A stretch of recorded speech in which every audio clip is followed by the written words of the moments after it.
Captain Jake Morrison stood on the bridge of his ship, the Odyssey, watching the stars through the main view screen. His crew had been surveying this system for 3 weeks now, looking for planets that humans could settle on. So far, they had found 2 promising worlds with water and breathable air. It was good work, peaceful work, and Jake enjoyed it. Lieutenant Amy Collins walked over to him with a data pad in her hands. She was his first officer and had been with him for 5 years. They made a good team. Amy was smart and careful, always thinking 3 steps ahead. Jake trusted her completely.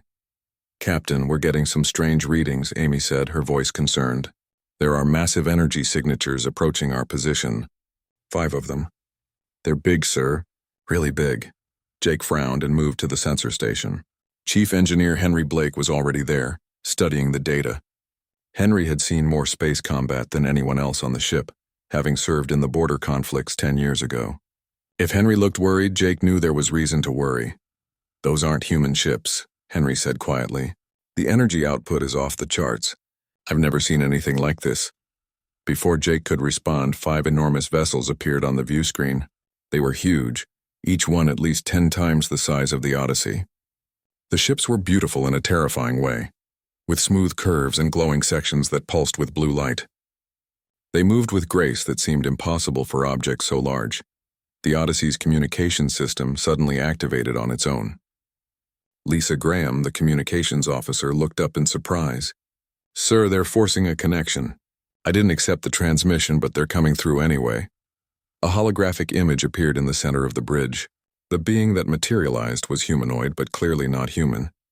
It stood about 7 feet tall, with elongated limbs and a narrow face. Its skin seemed to glow slightly, shifting through subtle shades of blue and green. Its eyes were large and dark, with no visible pupils. "I am Ambassador Thalarian of the Xantharian Empire, speaking on behalf of the Galactic Council," the being said. Its voice was smooth but cold, like ice sliding over glass. "You are Captain Morrison of the human vessel Odyssey. We have been observing your species for some time." Jake stepped forward, trying to appear calm despite his racing heart. This was first contact with an alien species, something humans had dreamed about for centuries. "Ambassador Thalarian, this is an honor. We welcome the chance to meet representatives of the Galactic Council." Thalarian's expression didn't change. "This is not a diplomatic visit, Captain Morrison. I'm here to deliver a decree from the Galactic Council regarding your species." Something in the ambassador's tone made Jake's stomach tighten. He glanced at Amy, who had moved closer. Her hand rested near her sidearm, though Jake knew a pistol would be useless against those massive ships surrounding them. "The Galactic Council has monitored humanity's expansion into space," Thalarian continued. "We have observed your wars, your conflicts, your aggressive territorial expansion. We have studied your history and your nature. The Council has reached a unanimous decision. Humanity is too dangerous to be permitted continued independent expansion." Jake felt a chill run down his spine. "What does that mean exactly?"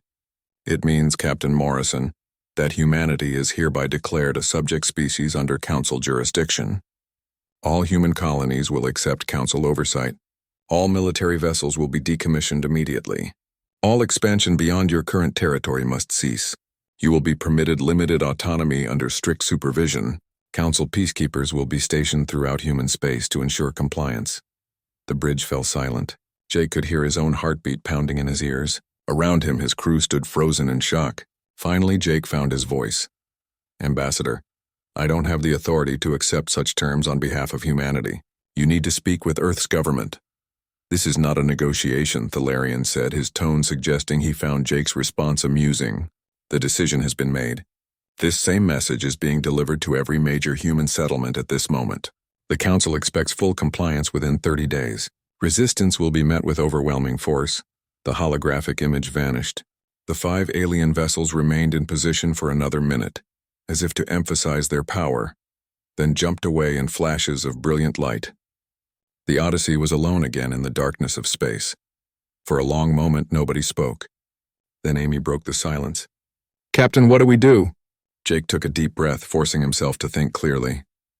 "We get back to Earth as fast as possible. Lisa, send a priority message to Fleet Command. Tell them what just happened. Henry, I want maximum speed. Push the engines as hard as they'll go." The crew moved into action, but Jake could see the fear in their eyes. He felt it too. An alien empire had just appeared and claimed ownership of humanity. And from the size of those ships, it was clear the aliens had the power to enforce their claim. The journey back to Earth took 2 weeks, and they were the longest 2 weeks of Jake's life. News came in constantly from other ships and colonies. The same declaration had been delivered everywhere, exactly as Thalarian had said. Alien fleets were already moving into position around major human systems. When the Odyssey finally reached Earth orbit, Jake found a world in crisis. Ships crowded the space lanes as military vessels scrambled to defensive positions. News broadcasts showed panicked crowds in cities across the planet. The United Earth government had called an emergency session, and every leader from every human colony was participating remotely. Jake was summoned to Fleet Command within hours of arrival. He found himself in a room with dozens of other captains, all of them wearing the same expression of shock and anger. Admiral George Keller stood at the front of the room, his weathered face grim. "I won't sugarcoat this," Keller said. "We're outgunned and outnumbered. Intelligence estimates the Council fleet outnumbers us by more than 50 to 1. Their technology is centuries ahead of ours. In a straight fight, we'd lose badly." Someone asked the question everyone was thinking. "Are we going to surrender?" Keller's jaw tightened. "That's not my decision to make. President Rogers will address the planet in 1 hour. She'll announce humanity's response." Jake watched the broadcast with his crew.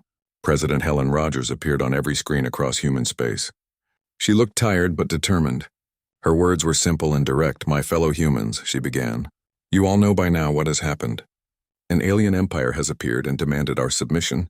They claim the right to rule us, to control our lives, to dictate our future. They believe we will accept this because they have superior technology and superior numbers." She paused, and when she spoke again, her voice rang with conviction. "They are wrong. Humanity did not crawl out of caves and climb into space just to kneel before the first bully we encountered. We did not build a civilization across dozens of worlds just to surrender it to aliens who think might makes right. I speak for Earth and for all human colonies when I say this. We reject the Council's decree. We will not be subjects. We will not surrender our freedom. And if they want to take it from us, they will have to fight for every inch."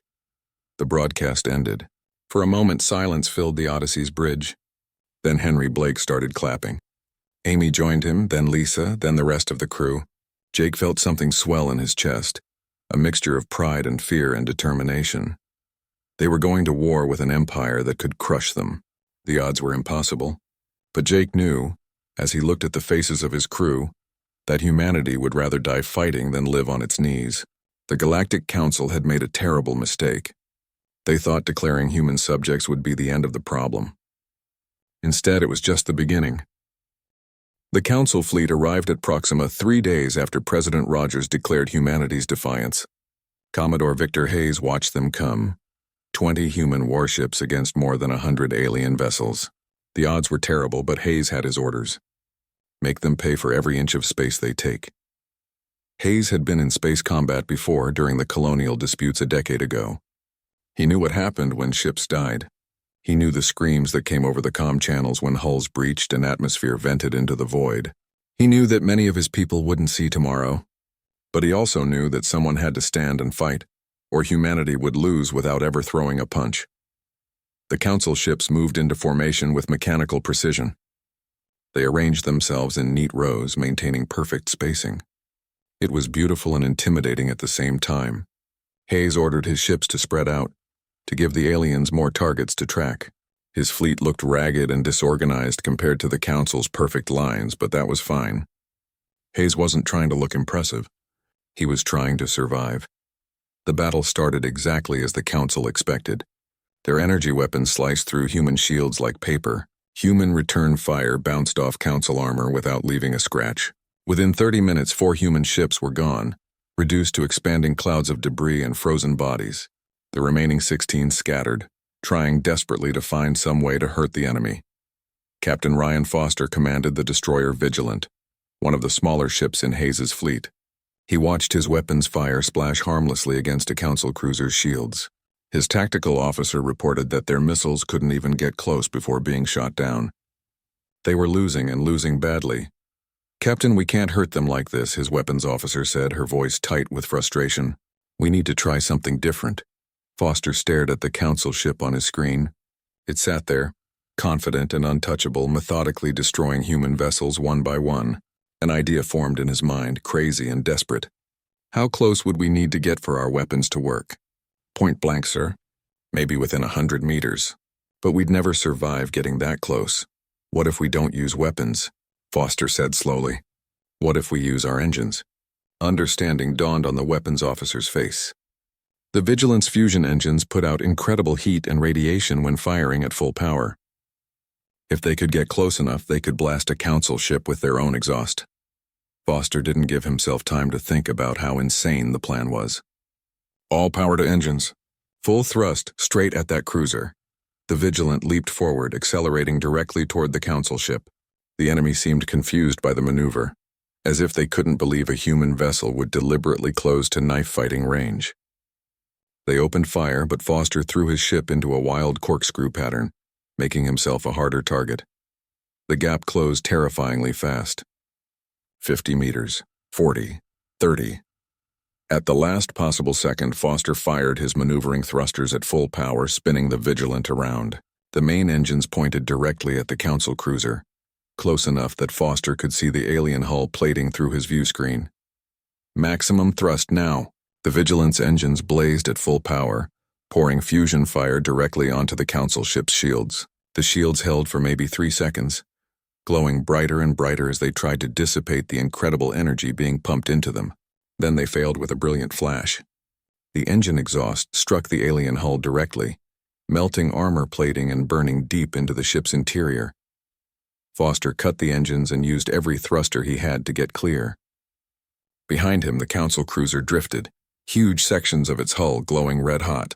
Secondary explosions rippled across its surface. It wasn't destroyed, but it was badly damaged, no longer able to fight. We hurt them, Foster's weapons officer whispered in amazement. We actually hurt them. Foster immediately transmitted his tactics to the rest of the fleet. Other captains, desperate for any way to fight back, started trying similar maneuvers. One destroyer rammed a damaged council ship at full speed, destroying both vessels but taking the enemy with them. Another captain detonated his ship's reactor next to a council formation, the explosion catching 3 alien vessels in its radius. The council forces were winning, but they were bleeding now. Human ships weren't dying quietly anymore. They were fighting with a ferocity and creativity that the council hadn't expected. Every human vessel that died took at least one council ship with it, sometimes more. Commodore Hayes watched the battle from his flagship, the carrier Defender.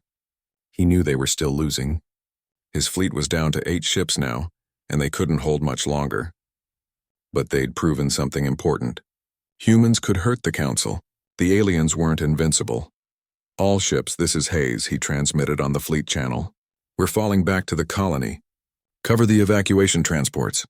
Make them pay for every meter. The remaining human ships retreated in fighting formation using asteroids and debris for cover. The council forces pursued, but more cautiously now.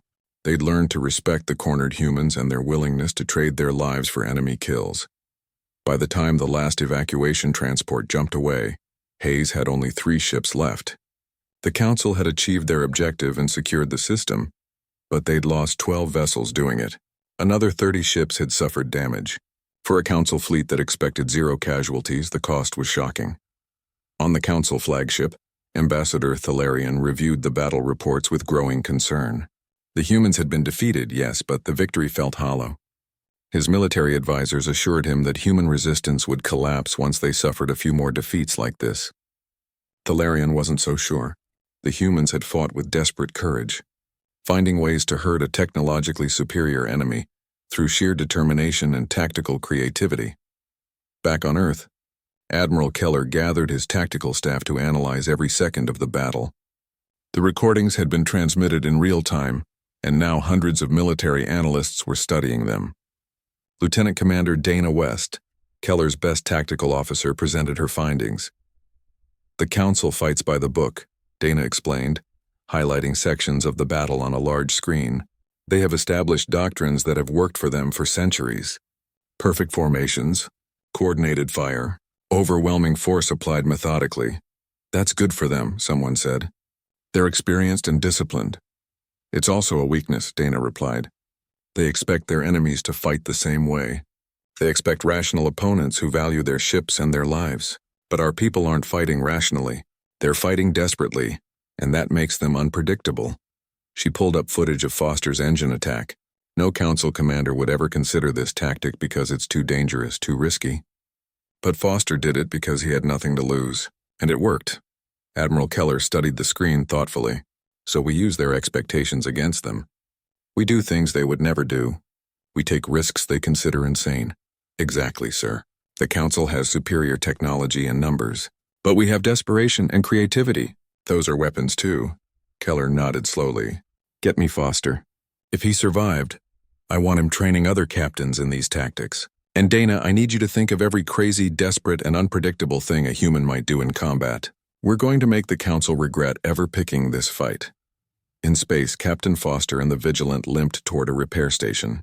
His ship was battered and scarred, but intact.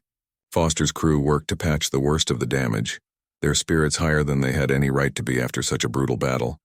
Captain, his communications officer called out, we're getting a priority message from Fleet Command. Admiral Keller wants to speak with you personally. Foster wondered if he was in trouble for the risky maneuver. But when Keller's face appeared on the screen, the Admiral was smiling. Captain Foster, that was the craziest thing I've ever seen a ship captain do, Keller said. I need you to teach every other captain in the fleet how to do it. We just found our edge in this war.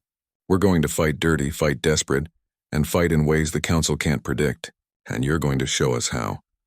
Foster felt a grin spreading across his face. Yes, sir. It would be my pleasure. 3 months into the war, the council controlled most of human space. But controlling space turned out to be very different from controlling the people below. On Mars, Nicole Carter wiped grease from her hands and studied the council power distribution node in front of her. She was a civilian engineer who had spent 15 years maintaining the colony's infrastructure. Now she used that knowledge to tear it apart. Nicole's resistance cell had 12 members, all of them engineers or technicians who knew Mars's systems inside and out. They'd been watching the council forces for weeks, learning how the aliens ran things. The council was efficient, maybe too efficient. They automated everything, trusting their computers to manage complex systems. That made them vulnerable to people who understood those systems. The node controls power for 3 council outposts, Nicole explained to her team, pointing at a schematic. If we hit it at shift change, when their systems are cycling through security updates, we can create a cascade failure. They'll be without power for at least 6 hours. 6 hours isn't much, one of her team members said. It's enough to remind them they don't really control this planet, Nicole replied. And we've got 20 other cells ready to hit targets across the colony at the same time. By the time the council figures out what's happening, we'll have caused chaos in half their facilities. The operation went perfectly. Across Mars, power failed. Communications went dark and environmental systems malfunctioned. The council forces scrambled to respond, but every time they fixed one problem, another appeared. The resistance cells had planned their attacks carefully, creating a chain reaction that kept the aliens busy for days. Similar resistance movements were growing on every occupied world. The council had thought controlling human colonies would be simple. They had superior technology and military force. But they quickly learned that an angry population could make life miserable for occupiers, even technologically superior ones. While resistance cells worked behind enemy lines, Earth scientists raced to develop new weapons. Dr. Alan Cooper ran the Advanced Research Agency from a secure facility deep underground. His job was to coordinate dozens of research teams, all working on ways to give humanity an edge against the Council's superior technology. Most of the projects were incremental improvements to existing weapons. Better shields, stronger armor, more efficient engines. They were important, but Cooper knew they wouldn't be enough.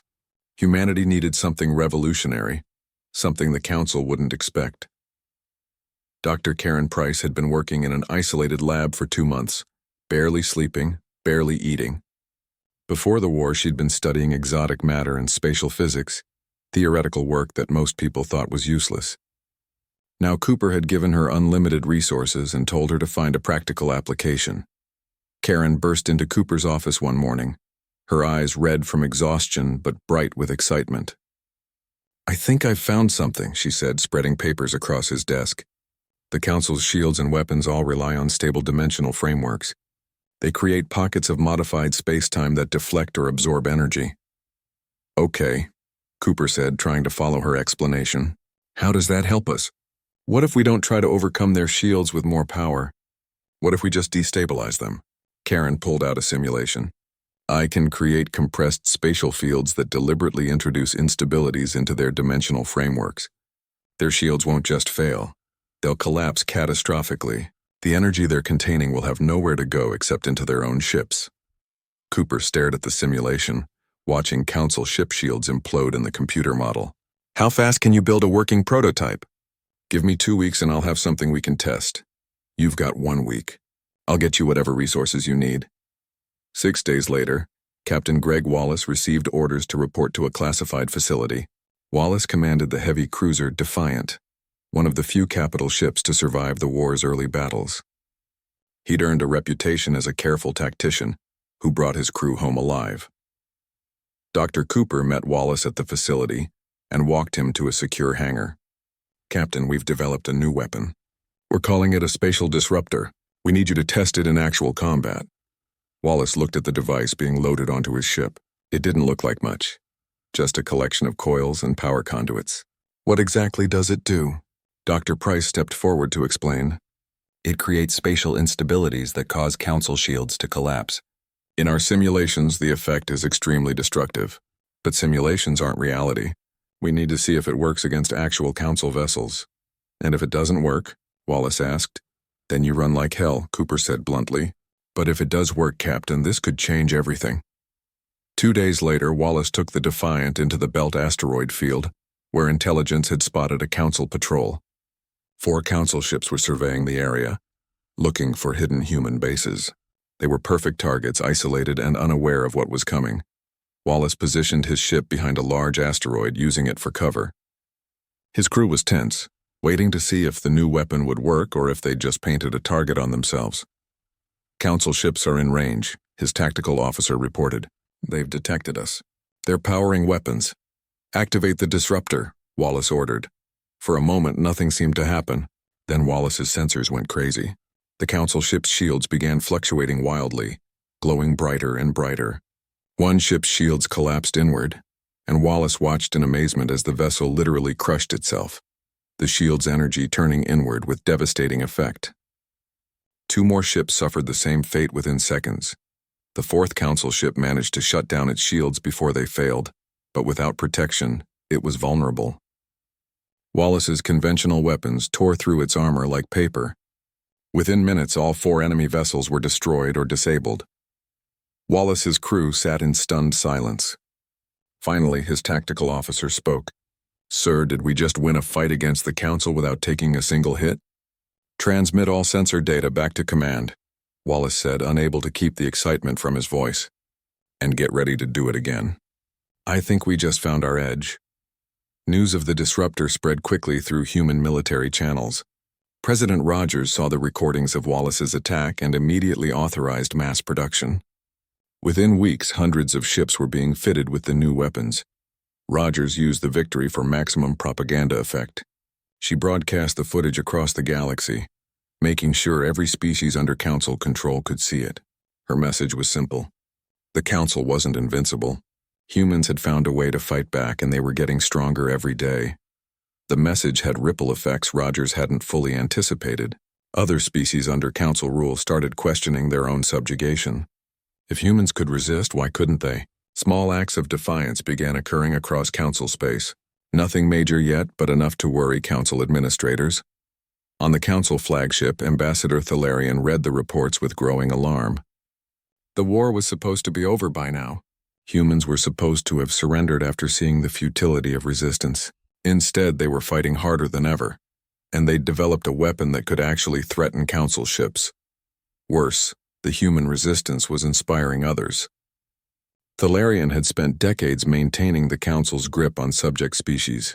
Now all that work was unraveling because one stubborn species refused to accept their place in the galactic order. We need to end this quickly, Thalarian told the other Council leaders during an emergency session. Every day the humans resist is another day other species question our authority. We must demonstrate overwhelming force and crush human resistance once and for all. Fleet Admiral Vorthon nodded agreement. We should strike at Earth itself. Take their homeworld and the fight will go out of them. The Council voted unanimously. They would assemble the largest fleet in their history and attack Earth directly. The humans would learn, finally and definitively, that resistance was futile.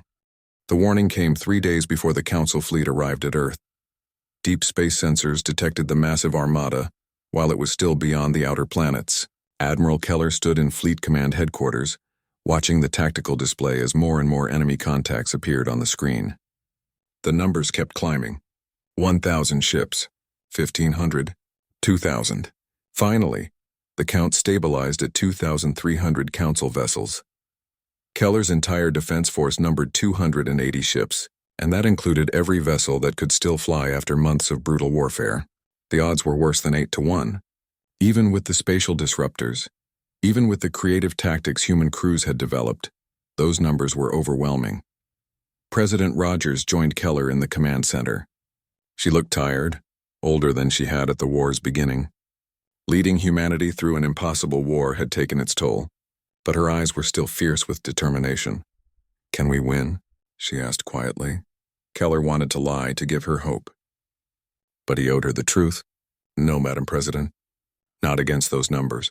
We'll hurt them badly, make them pay for every meter of space, but we can't stop them from reaching Earth." Rogers nodded slowly. "Then we make our stand here. If humanity is going to fall, we fall fighting. No surrender, no retreat. We show them what it costs to destroy us." Keller positioned his forces throughout the Sol system. He used every piece of orbital infrastructure as a weapons platform. Space stations, mining facilities, communication satellites, everything that could mount a weapon or serve as a ramming mass. He turned the entire solar system into a fortress. Captain Jake Morrison, whose encounter with Ambassador Thalarian had started this whole war, commanded a squadron of destroyers positioned near Jupiter. His ship, the Odyssey, had been retrofitted with the latest weapons and armor. It wouldn't be enough, Jake knew, but they'd make it count. Amy Collins, still his first officer, checked their weapons status. All disruptors charged and ready. Conventional weapons loaded. "We're as ready as we'll ever be. How's the crew holding up?" Jake asked, scared but determined. They know what's at stake. Nobody's running. The Council fleet entered the system like a tidal wave of metal and energy. They came in perfect formation, their ships arranged in concentric spheres that advanced steadily toward Earth. Ambassador Thalarian commanded from his flagship at the center of the formation. This time there would be no negotiations, no warnings. Just overwhelming force applied until human resistance ceased to exist. The battle began at the system's edge, where Commander Peter Grant led a force of fast attack ships. They struck at the Council formation from unexpected angles, using the outer planets for cover. Grant's ships darted in, fired their disruptors, and retreated before the Council could respond effectively. Dozens of enemy vessels fell to the opening attacks, but there were too many Council ships. For every one that fell, 10 more pressed forward. Grant's squadron fought a running battle as they fell back toward Earth, trading ships for time, making the Council pay for every kilometer of space. At Jupiter, Jake Morrison watched the Council fleet approach. His squadron waited in the shadow of the gas giant, engines cold to avoid detection. When the enemy formation passed their position, Jake gave the order to attack. The Odyssey and her sister ships erupted from hiding, their disruptors tearing into the Council formation's flank. Surprise gave them an advantage, and they destroyed more than 30 enemy vessels in the first minute. But the Council adapted quickly, peeling off hundreds of ships to deal with the threat. Jake's squadron scattered, using the tactics developed over months of warfare. They refused to fight the Council's way. They used asteroids for ambush points. They rammed damaged enemies. They detonated their own reactors when surrounded. Every human ship that died took multiple Council vessels with it. The battle raged for hours, spreading across millions of kilometers of space. Human defenders fought from prepared positions, turning every piece of infrastructure into a weapon. The Council's numerical advantage meant nothing in the chaotic, close-range fighting that developed. Their carefully planned formations broke down into dozens of desperate engagements, but slowly, inevitably, the humans were losing. Ships ran out of ammunition, reactors overheated from sustained combat, crews grew exhausted from hours of continuous fighting. The Council fleet ground forward through sheer attrition, paying a terrible price but never stopping.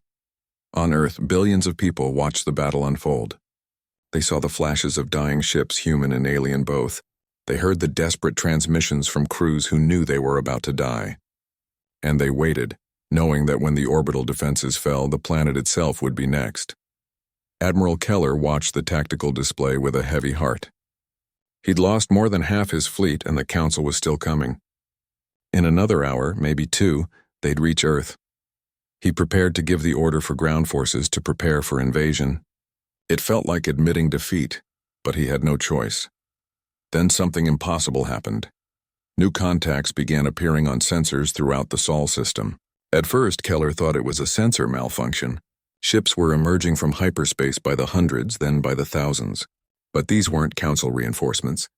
They were vessels from dozens of different species, designs Keller had never seen before.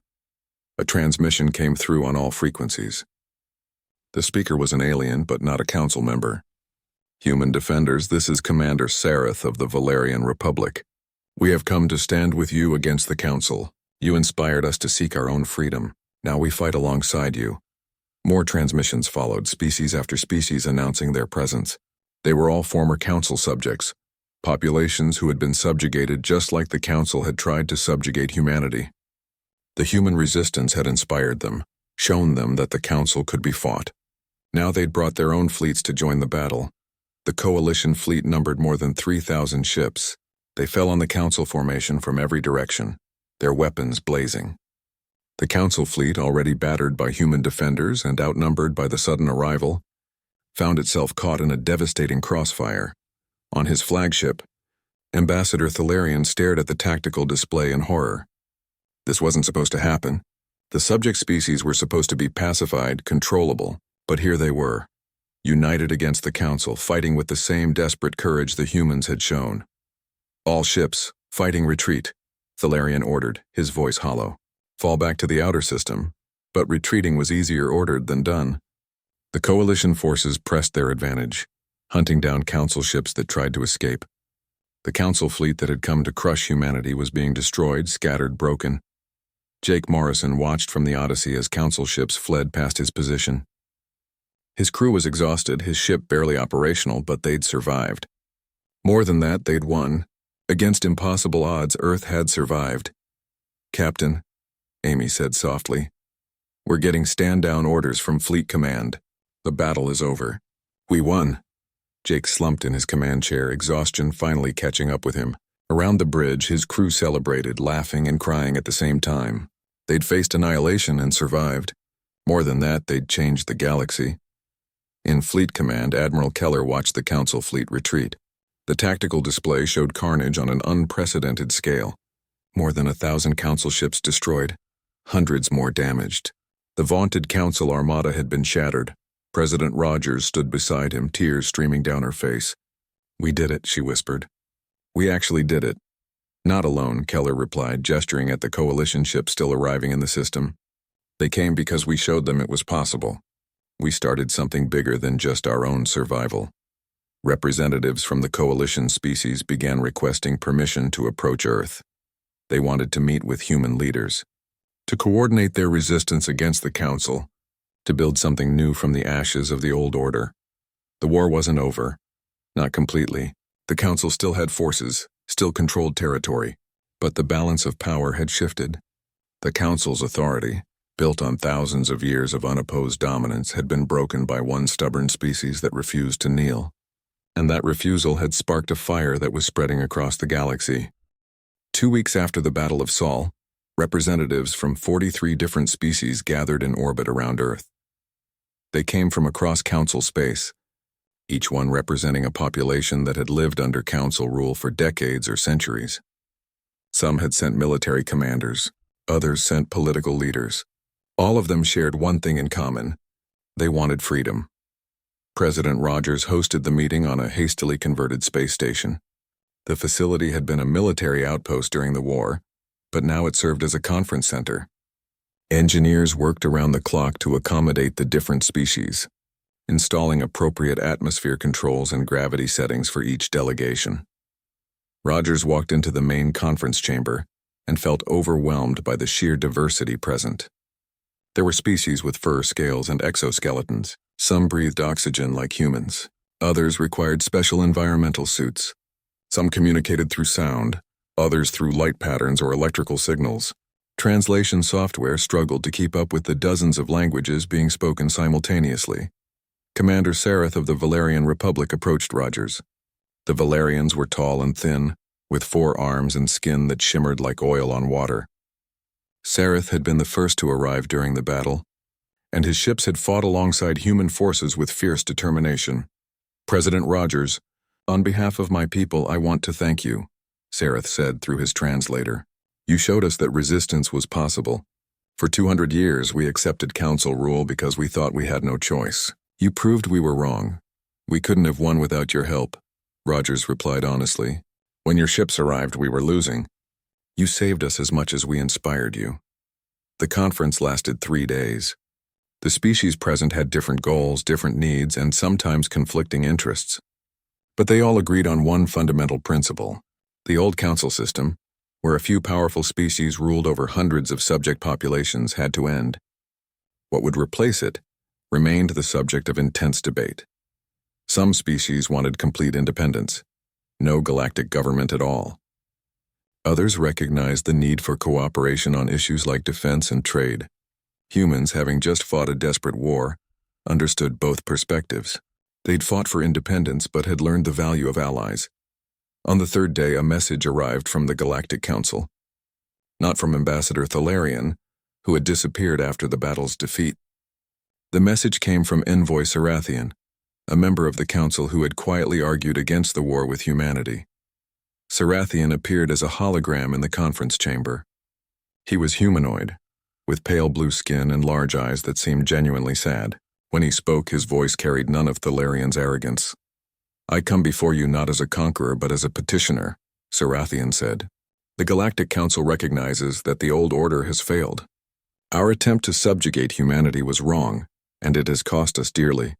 We request negotiations for a peaceful settlement and a new framework for galactic governance." Silence filled the chamber. Then Commander Sareth stood. "Why should we trust the Council now? You ruled us for centuries through force. You only offer negotiations because we defeated your fleet." "You're right," Sarathian acknowledged. "We offer negotiations because we have no choice. But that doesn't make the offer less genuine. The Council leadership has changed. Those who pushed for war, including Ambassador Thalarian, have been removed from power. We want to build something better, but we cannot do it alone. We need your participation, your voices, your consent." Rogers considered Sarathian's words carefully. She could refuse, could demand complete capitulation from the Council, but what would that achieve? More war, more death? Or she could take a risk on peace, on the possibility that the galaxy could be governed through cooperation rather than domination. "We'll negotiate," Rogers said finally, "but on 2 conditions. First, all species get equal representation in whatever government we create. No more subject populations. Second, the negotiations include representatives from all the species gathered here, not just humans and Council members." Sarathian nodded. "Agreed. We will send a full delegation to Earth within the month. I look forward to building a new future together." The negotiations took 6 months and tested everyone's patience. There were arguments about borders, about trade rights, about military forces. Old grievances surfaced. Some species wanted revenge for centuries of subjugation. Others feared that dismantling the Council completely would lead to chaos and war. Slowly, through compromise and determination, a new framework emerged. The reformed Galactic Council would be a cooperative organization where each member species had equal voting rights. Military intervention would require unanimous consent, except in cases of clear self-defense. Trade and technology would be shared freely between members. Most importantly, no species could be forced to join. Membership would be voluntary, based on mutual benefit rather than force. The new council held its first official session 1 year after the Battle of Sol. Captain Jake Morrison represented Earth at the ceremony. His experience with First Contact and his role in the war made him a natural choice. Standing before the assembled delegates, Jake felt the weight of history on his shoulders. 1 year ago, humanity faced a choice, Jake said. We could accept subjugation or fight for our freedom. We chose to fight, even though the odds were impossible. That choice cost us thousands of lives and nearly destroyed our civilization. But it also changed the galaxy. He gestured to the other delegates. We learned that we're not alone in valuing freedom. We learned that standing up to tyranny can inspire others to do the same. And we learned that different species working together as equals can achieve what none of us could accomplish alone. This new council isn't perfect. We'll make mistakes, we'll disagree, but we'll do it as partners, not as masters and subjects. That's worth fighting for. That's worth protecting. The delegates voted unanimously to adopt the new framework. It wasn't the end of all problems, but it was a beginning, a chance to build something better from the ashes of the old system. Back on Earth, life slowly returned to normal. Cities rebuilt, families mourned their losses and celebrated survival. The war memorials went up, honoring the thousands who had died defending humanity's freedom. Children learned about the conflict in schools, studying it as the moment humanity proved it could stand among the stars as equals. Admiral Keller retired from military service and wrote a book about the war. In it, he reflected on what had made the difference. Superior technology hadn't won the war, neither had superior numbers. What had won was something simpler and more powerful. Humans had refused to accept defeat. They'd adapted, innovated, and inspired others to join them. The Council had underestimated human determination and paid a terrible price. Nicole Carter, the Martian engineer who'd led resistance efforts, now worked with Council engineers to develop new technologies. The cooperative research programs produced advances that benefited all species. Carter found it strange working alongside the same aliens she'd fought against, but she also found it hopeful. If humans and Council members could work together after such a bitter war, maybe the galaxy really had changed. Dr. Karen Price continued her research into spatial physics. Her discoveries during the war had saved countless lives. Now she focused on peaceful applications, working on faster-than-light engines that would make travel between star systems safer and more efficient. The technology would be shared freely with all Council members, a symbol of the new era of cooperation. President Rogers served 2 more years before stepping down. In her final address, she spoke about the lessons humanity had learned. Freedom wasn't given, it was earned and defended. Strength came not from dominating others, but from respecting them. And unity didn't require uniformity. Different species could work together while maintaining their unique identities and values. We fought a war we shouldn't have had to fight, Rogers said. We paid a price we shouldn't have had to pay. But we proved something important. We proved that free people working together can overcome any tyranny. We proved that determination and courage matter more than technology or numbers. And we proved that one species standing up for what's right can inspire an entire galaxy to change. Years passed. The scars of war faded, though they were never forgotten. New generations grew up in a galaxy where cooperation replaced domination, where species worked together as partners. The reformed Galactic Council grew stronger, adding new members who chose to join freely rather than being forced into subjugation. On Earth, in a quiet park in Geneva, a memorial stood to honor those who had died in the war. The inscription was simple. They came to make us subjects. We showed them we were free. The galaxy changed.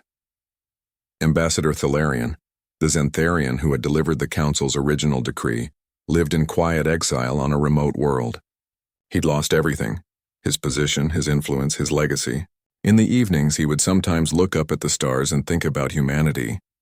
He'd made so many mistakes. He'd assumed that military superiority guaranteed victory.